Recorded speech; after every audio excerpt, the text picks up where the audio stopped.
नमस्कार बच्चों। आज हम हिंदी पूरक पाठ्यपुस्तक संचयन भाग 2 का पाठ 2 सपनों के से दिन पाठ पढ़ेंगे। इसके लेखक हैं गुरुदयाल सिंह। प्रसिद्ध कथाकार गुरुदयाल सिंह का जन्म पंजाब के जैतो कस्बे में 10 जनवरी 1933 को एक साधारण दस्तकार परिवार में हुआ था। अपने पैतृक कार्य को करते हुए इन्होंने अपनी शिक्षा ग्रहण की। गुरुदयाल सिंह वर्ष 1954 से वर्ष 1970 तक स्कूल में अध्यापक रहे और इसी दौरान इनकी पहली कहानी पंच वर्ष 1957 में दरिया नामक पत्रिका में प्रकाशित हुई।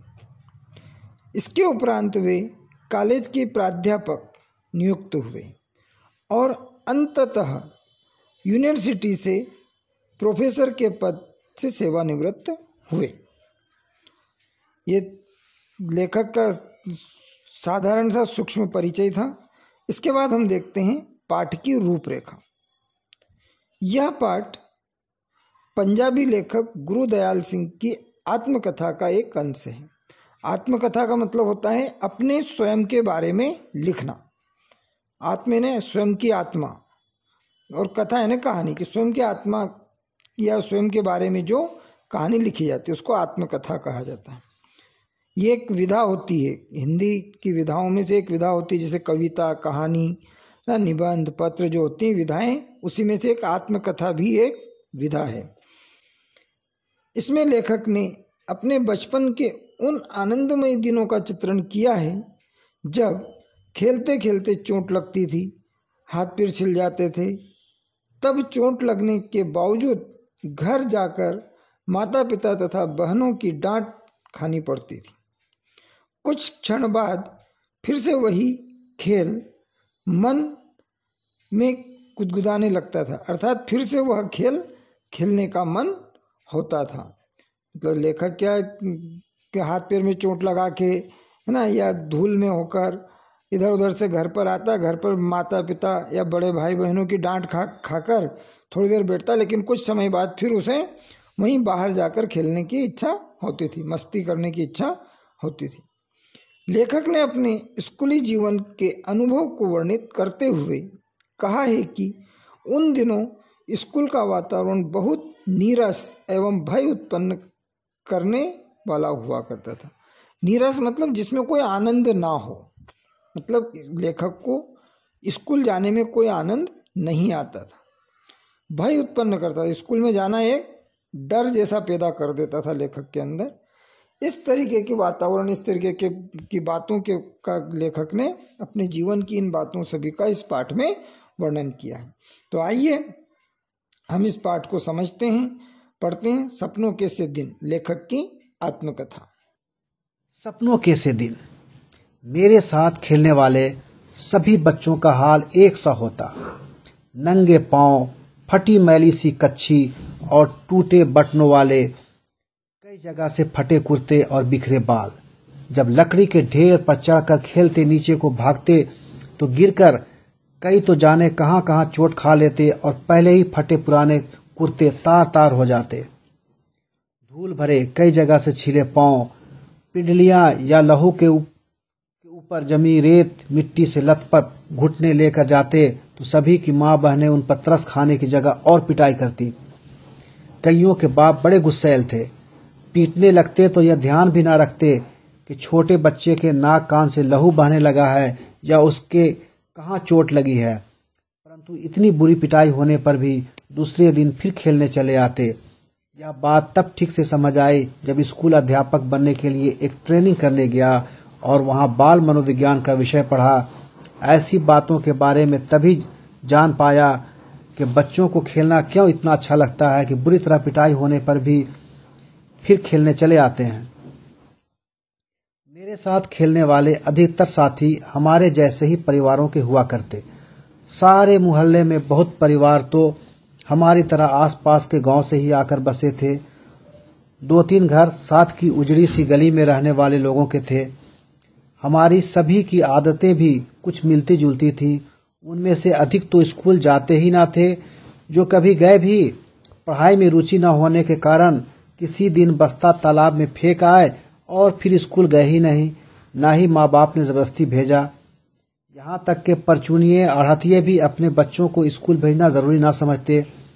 कभी किसी स्कूल अध्यापक से बात होती तो कहते, मास्टर जी, हमने इसे क्या तहसीलदार लगवाना है, थोड़ा बड़ा हो जाए तो पंडित घनश्याम दास से लंडे पढ़वाकर दुकान पर बहियां लिखने लगा लेंगे। पंडित 6-8 महीने में लंडे और मुनीमी का सभी काम सिखा देगा।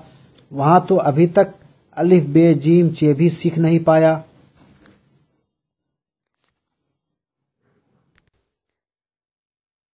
हमारे आधे से अधिक साथी राजस्थान या हरियाणा से आकर मंडी में व्यापार या दुकानदारी करने आए परिवारों से थे। जब बहुत छोटे थे तो उनकी बोली कम समझ पाते।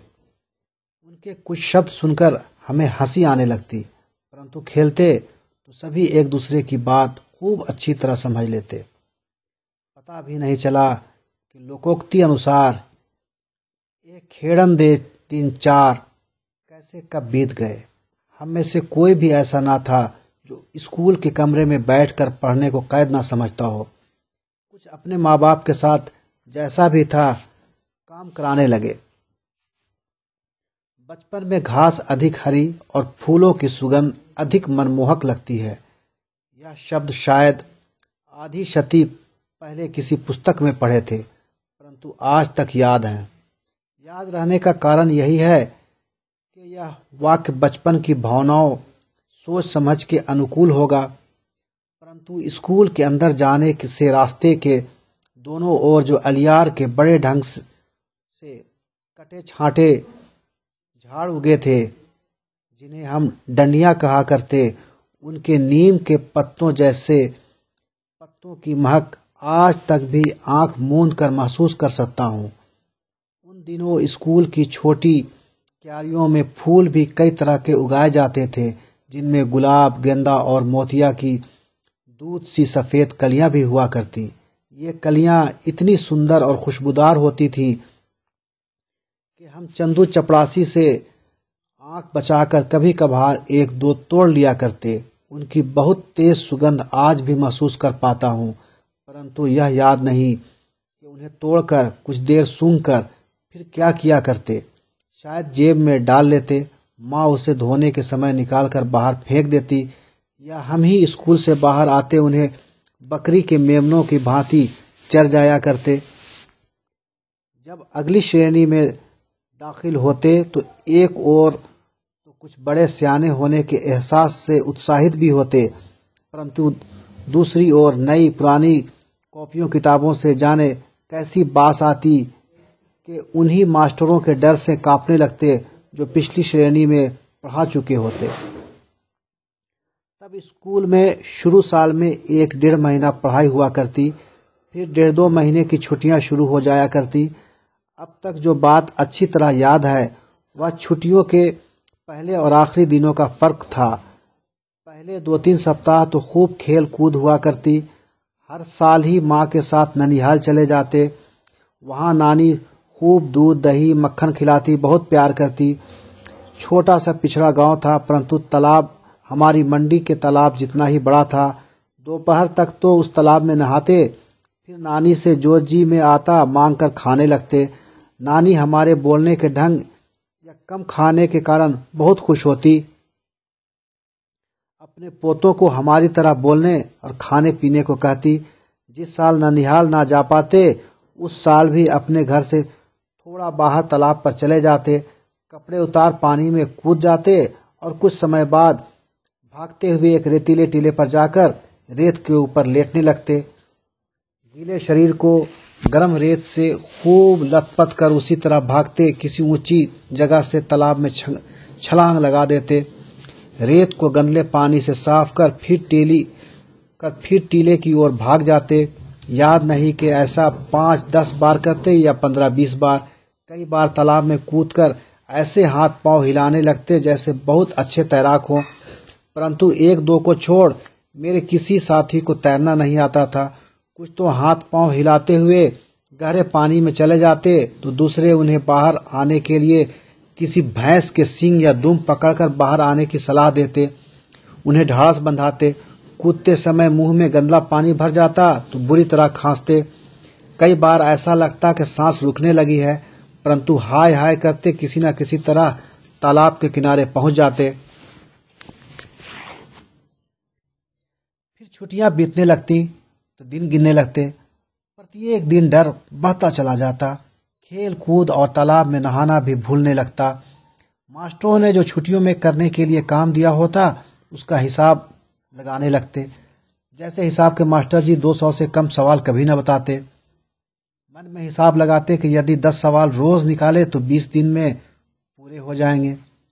जब ऐसा सोचना शुरू करते तो छुट्टियों का 1 महीना बाकी हुआ करता। एक एक दिन गिनते 10 दिन खेल कूद में और बीत जाते। स्कूल की पिटाई का डर और बढ़ने लगता, परंतु डर भुलाने के लिए सोचते कि 10 की क्या बात, सवाल तो 15 भी आसानी से रोज निकाले जा सकते हैं। जब ऐसा हिसाब लगाने लगते तो छुट्टियां कम होते होते जैसे भागने लगती। दिन बहुत छोटे लगने लगते। ऐसा महसूस होता जैसे सूरज भागकर दोपहरी में ही छिप जाता हो। जैसे जैसे दिन छोटे होने लगते स्कूल का भय बढ़ने लगता। हमारे कितने ही सहपाठी ऐसे भी होते जो छुट्टियों का काम करने की बजाय मास्टरों की पिटाई अधिक सस्ता सौदा समझते। हम जो पिटाई से बहुत डरा करते उन बहादुरों की भांति ही सोचने लगते। ऐसे समय हमारा सबसे बड़ा नेता ओमा हुआ करता। हम सभी उसके बारे में सोचते कि हमारे में उस जैसा कौन था। कभी भी उस जैसा दूसरा लड़का नहीं ढूंढ पाते थे। उसकी बातें, गालियां, मार पिटाई का ढंग तो अलग था ही, उसकी शक्ल सूरत भी सबसे अलग थी। हांडी जितना बड़ा सिर, उसके ठिगने 4 बालिष्ठ के शरीर पर ऐसा लगता जैसे बिल्ली के बच्चे के माथे पर तरबूज रखा हो। इतने बड़े सिर में नारियल की सी आंखों वाला बदरिया के बच्चे जैसा चेहरा और भी अजीब लगता। लड़ाई वह हाथ पांव नहीं सिर से किया करता। जब सांड की भांति फुकारता, सिर झुकाकर किसी के पेट या छाती में मार देता तो उससे दुगने तिगने शरीर वाले लड़के भी पीड़ा से चिल्लाने लगते। हमें डर लगता कि किसी की छाती की पसली ही ना तोड़ डाले। उसके सिर की टक्कर का नाम हमने रेल बम्बा रखा हुआ था। रेल के कोयले से चलने वाले इंजन की भांति बड़ा और भयंकर ही तो था। हमारा स्कूल बहुत छोटा था। केवल छोटे छोटे 9 कमरे थे जो अंग्रेजी के अक्षर एच की भांति बने थे। दाईं ओर पहला कमरा हेडमास्टर श्री मदन मोहन शर्मा जी का था, जिसके दरवाजे के आगे हमेशा चिट लटकी रहती। स्कूल की प्रेयर के समय वह बाहर आते और सीधी कतारों में कद के अनुसार खड़े लड़कों को देख उनका गोरा चेहरा खिल उठता। सारे अध्यापक लड़कों की तरह ही कतार बांधकर उनके पीछे खड़े होते। केवल मास्टर प्रीतम चंद पीटी लड़कों की कतारों के पीछे खड़े खड़े यह देखते थे कि कौन सा लड़का कतार में ठीक नहीं खड़ा। उनकी घुड़की तथा ठुड्डों के भय से हम सभी कतार के पहले और आखिरी लड़के का ध्यान रखते, सीधे कतार में बने रहने का प्रयत्न करते। सीधी कतार के साथ साथ हमें यह ध्यान भी रखना होता था कि आगे पीछे खड़े लड़कों के बीच की दूरी भी एक सी हो। सभी लड़के उस पीटी से बहुत डरते थे, क्योंकि उन जितना सख्त अध्यापक न कभी किसी ने देखा न सुना था। यदि कोई लड़का अपना सिर भी इधर उधर हिला लेता या पांव से दूसरी पिंडली खुलाने लगता तो वह उसकी ओर बाघ की तरह झपट पड़ते और खाल खींचने के मुहावरे की प्रत्यक्ष करके दिखा देते। परंतु हेडमास्टर शर्मा जी उसके बिल्कुल उलट स्वभाव के थे। वह 5वीं और 8वीं श्रेणी को अंग्रेजी समय पढ़ाया करते। हमारे में से किसी को भी याद न था कि 5वीं श्रेणी में कभी भी उन्हें किसी गलती के कारण किसी को चमड़ी उधेड़ते देखा या सुना हो। चमड़ी उधेड़ना हमारे लिए बिल्कुल ऐसा शब्द था जैसे हमारे सरकारी मिडिल स्कूल का नाम। अधिक से अधिक वह गुस्से में बहुत जल्दी जल्दी आंखें झपकते, अपने लंबे हाथ की उल्टी उंगलियों से एक चपत हमारी गाल पर मार देते तो मेरे जैसे सबसे कमजोर शरीर वाले भी सिर झुकाकर मुंह नीचा किए हंस देते। वह चप्पत तो जैसे हमें भाई भीखे की नमकीन पापड़ी जैसी मजेदार लगती, जो तब पैसे की शायद 2 आया जाया करती। परंतु तब भी स्कूल हमारे लिए ऐसी जगह न थी जहां खुशी से भाग जाएं। पहली कच्ची श्रेणी से लेकर चौथी श्रेणी तक केवल 5-7 लड़कों को छोड़ हम सभी रोते चिल्लाते ही स्कूल जाया करते। परंतु कभी कभी ऐसी सभी स्थितियों के रहते स्कूल अच्छा भी लगने लगता। जब स्काउटिंग का अभ्यास करवाते समय पीटी साहब नीली नीली झंडियां हाथों में पकड़ाकर 1 2 3 कहते। झंडियां ऊपर नीचे दाएं बाएं करवाते तो हवा में लहराती और फड़फड़ाती झंडियों के साथ खाकी वर्दियां तथा गले में 2 रंगे रुमाल लटकाए अभ्यास किया करते। हम कोई गलती ना करते तो वह अपनी चमकीली आंखें हल्के से झपकाते, कहते शाबाश। Will begin again 1 2 3 3 2 1।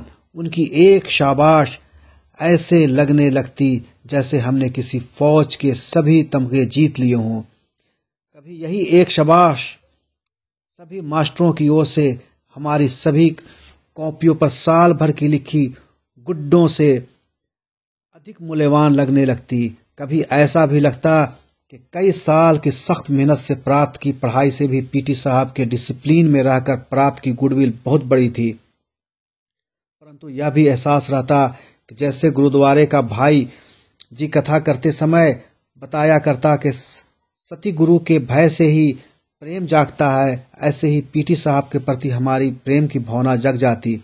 यह ऐसा भी है कि आपको रोज फटकारने वाला कोई अपना यदि साल भर के बाद एक बार शाबाश कह दे तो यह चमत्कार सा लगने लगता है। हमारी दशा भी कुछ ऐसी हुआ करती। हर वर्ष अगली श्रेणी में प्रवेश करते समय मुझे पुरानी पुस्तकें मिला करती। हमारे हेडमास्टर शर्मा जी एक लड़के को उसके घर जाकर पढ़ाया करते थे। वे धनाढ़ लोग थे। उनका लड़का मुझसे 1-2 साल बड़ा होने के कारण मेरे से एक श्रेणी आगे रहा। हर साल अप्रैल में जब पढ़ाई का नया साल आरंभ होता तो शर्मा जी उसकी 1 साल पुरानी पुस्तकें ले आते। हमारे घर में किसी को भी पढ़ाई में दिलचस्पी न थी। यदि नई किताबें लानी पड़ती जो तब 1-2 रुपए में आ जाया करती तो शायद इसी बहाने पढ़ाई तीसरी चौथी श्रेणी में ही छूट जाती। कोई 7 साल स्कूल में रहा तो एक कारण पुरानी किताबें मिल जाना भी था। कॉपियां, पेंसिलें, होल्डर या स्याही दवात में भी मुश्किल से 1-2 रुपये साल भर में खर्च हुआ करते। परंतु उस जमाने में 1 रुपया भी बहुत बड़ी रकम हुआ करती थी। 1 रुपये में 1 सेर घी आया करता और 2 रुपये की 1 मन गंदम। इसी कारण खाते पीते घरों के लड़के ही स्कूल जाया करते। हमारे 2 परिवारों में मैं पहला लड़का था जो स्कूल जाने लगा था। परंतु किसी भी नई श्रेणी में जाने का ऐसा चाव कभी भी महसूस नहीं हुआ जिसका जिक्र कुछ लड़के किया करते। अजीब बात थी कि मुझे नई कॉपियां और पुरानी पुस्तकों में से ऐसी गंध आने लगती कि मन बहुत उदास होने लगता था। इसका ठीक ठीक कारण तो कभी समझ में नहीं आया। परंतु जितनी भी मनोविज्ञान की जानकारी है, इस अरुचि का कारण यही समझ में आया कि आगे की श्रेणी की कुछ मुश्किल पढ़ाई और नए मास्टरों की मारपीट का भय ही कहीं भीतर जमकर बैठ गया था। सभी तो नए ना होते थे, परंतु 2-3 हर साल ही वह होते जो कि छोटी श्रेणी में नहीं पढ़ाते थे। कुछ ऐसी भी भावना थी कि अधिक अध्यापक 1 साल में ऐसी अपेक्षा करने लगते हैं जैसे हम हरफन मौला हो गए हों। यदि उनकी आशाओं पर पूरे नहीं हो पाते तो कुछ तो जैसे चमड़ी उधेड़ देने को तैयार रहते। इन्हीं कुछ कारणों से केवल किताबों कॉपियों की गंध से ही नहीं, बाहर के बड़े गेट से 10-15 गज दूर स्कूल के कमरों तक रास्ते के दोनों ओर जो अलियार के झाड़ उगे थे उनकी गंध भी मन उदास कर दिया करती। परंतु स्कूल 1-2 कारणों से अच्छा भी लगने लगा था। मास्टर प्रीतम चंद जब हम स्काउटों को परेड करवाते तो लेफ्ट राइट की आवाज या मुंह में ली व्हिसिल से मार्च कराया करते। फिर राइट टर्न या लेफ्ट टर्न या अबाउट टर्न कहने पर छोटे छोटे बूटों की एड़ियों पर दाएं बाएं या एकदम पीछे मुड़कर बूटों की ठक ठक करते अकड़ कर चलते तो लगता जैसे हम विद्यार्थी नहीं बहुत महत्वपूर्ण आदमी हों, फौजी जवान।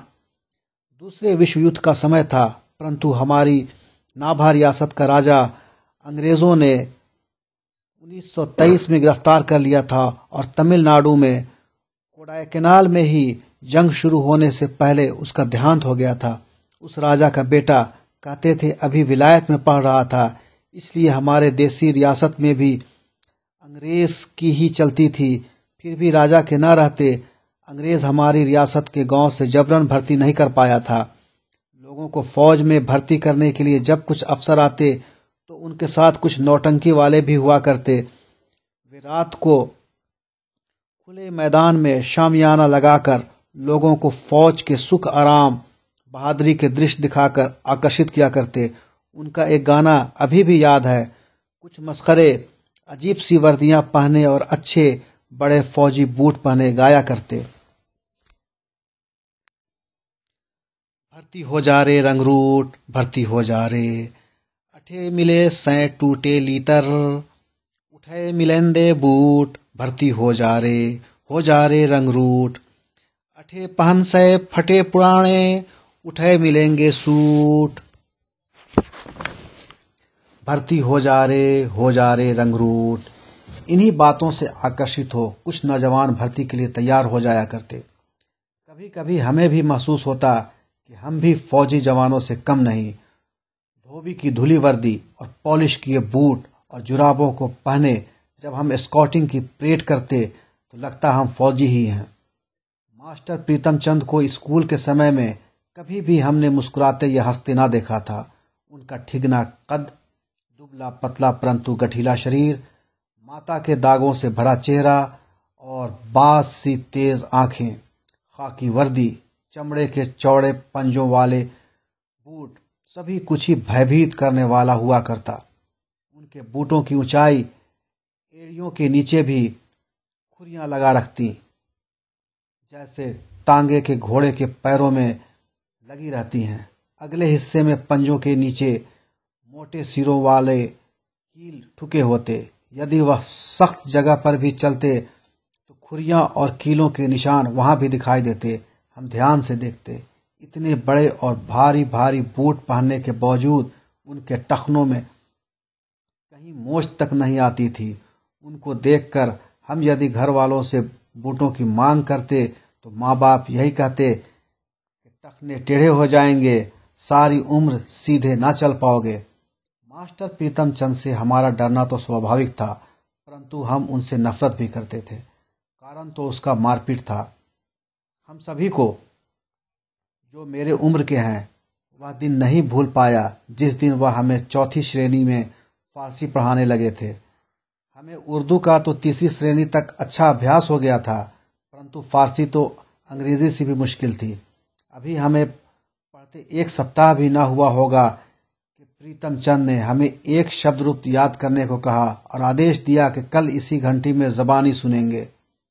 हम सभी घर लौटकर रात देर तक उसी शब्द रूप को बार बार याद करते रहे, परंतु केवल 2-3 ही लड़के थे जिन्हें आधी या कुछ अधिक शब्द रूप याद हो पाया। दूसरे दिन बारी बारी सबको सुनाने के लिए कहा तो एक भी लड़का ना सुना पाया। तभी मास्टर जी गुर्राए, सभी कान पकड़ो। हमने झुककर टांगों के पीछे से बाहें निकालकर कान पकड़े तो वह गुस्से से चीखे, पीठ ऊंची करो। पीठ ऊंची करके कान पकड़ने से 3-4 मिनट में ही टांगों में जलन होने लगती थी। मेरे जैसे कमजोर तो टांगों के थकने से कान पकड़े हुए ही गिर पड़ते।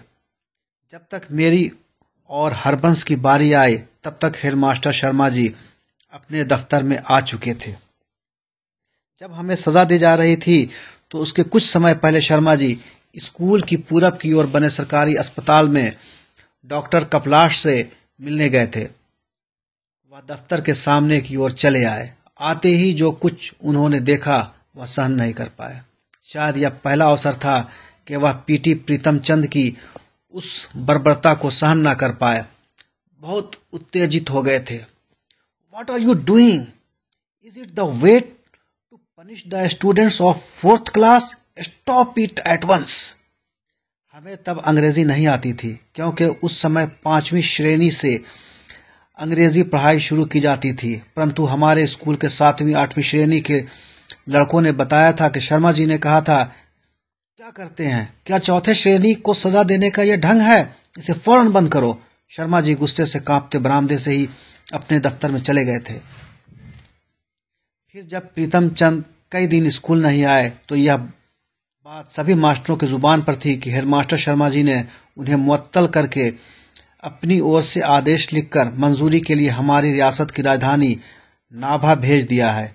वहाँ हरजी लाल नाम के महकमा तालीम के डायरेक्टर थे, जिनसे ऐसे आदेश की मंजूरी आवश्यक थी।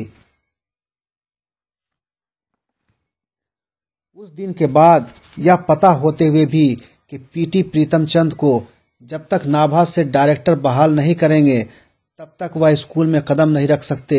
जब भी फारसी की घंटी बजती तो हमारी छाती धक धक करती फटने को आती। परंतु जब तक शर्मा जी स्वयं या मास्टर नौहरिया राम जी कमरे में फारसी पढ़ाने न आ जाते, हमारे चेहरे मुरझाए रहते। फिर कई सप्ताह तक पीटी मास्टर स्कूल नहीं आए। पता चला कि बाजार में एक दुकान के ऊपर उन्होंने जो छोटी छोटी खिड़कियों वाला चौबारा किराए पर ले रखा था, वहीं आराम से रह रहे थे। कुछ 7वीं 8वीं के विद्यार्थी हमें बताया करते कि उन्हें मुअत्तल होने की रत्ती भर भी चिंता नहीं थी। पहले की तरह ही आराम से पिंजरे में रखे 2 तोतों को दिन में कई बार भिगो कर रखे बादामों की गिरियों का छिलका उतारकर उन्हें खिलाते, उनसे बातें करते रहते हैं। उनके वे तोते हमने भी कई बार देखे थे।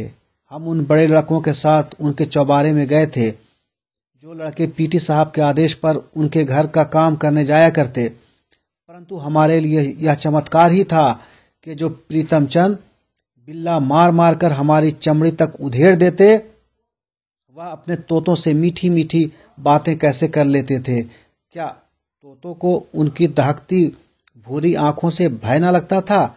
हमारी समझ में ऐसी बातें तब नहीं आ पाती थी। बस एक तरह इन्हें अलौकिक ही मानते थे। तो यह पाठ सपनों के से दिन अभी हमने समझा, जिसमें लेखक ने अपने बचपन की यादों को सपनों के रूप में बताया। यह आत्मकथा के रूप में लिखा गया है। आप भी अपने बचपन की घटनाओं को याद करके आत्मकथा के रूप में लिख सकते हैं। तो मुझे उम्मीद है कि यह पाठ आपको समझ में आया होगा। आप इसे और अच्छे से पढ़ेंगे और समझेंगे।